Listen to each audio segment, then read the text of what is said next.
Mami, Tita Ram, smile. Wala mo sabihan pa yan kabang kakanya pa. Hala, bigay na si Mami. Magsalita ko. Ay niya, ngayon na papagal mo sa akin. Are niya. Alaga ng mako din, tilapia. Pete na lo. Desese ng tilapia. Diba tinatingnan kanyo? Michael, mag-obra ka rin? Kanyang bigina. Ay, nano ini? Yeah. Okay.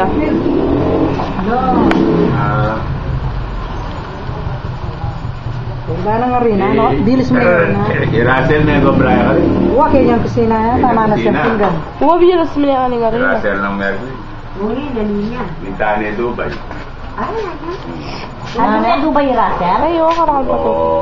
Patakilan mo, patiktikan mo pa? Igas ko sa Ay, libe. kalatabaw. Ala na ka nga rin na yan.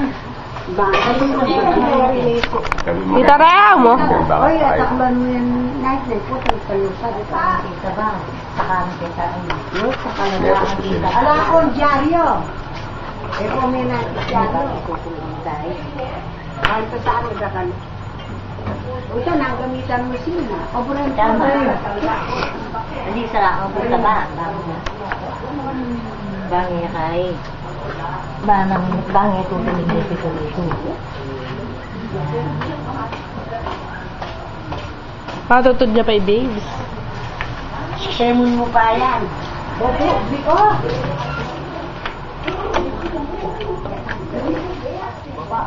Oh, matutod day lolo dear.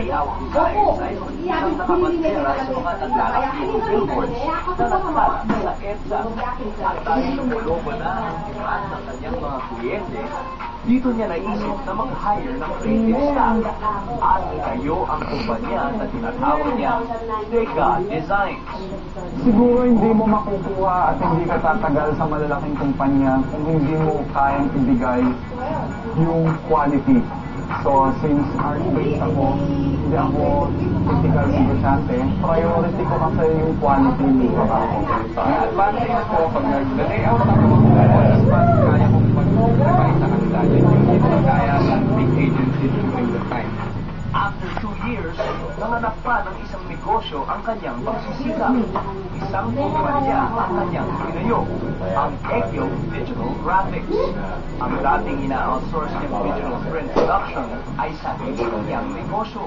Tumatanggap na rin dito ng walk-in clients na gustong magpagawa ng tarpaulin ads. Para maintindihan ng masa kung ano yung trabahong ino-offer namin. So,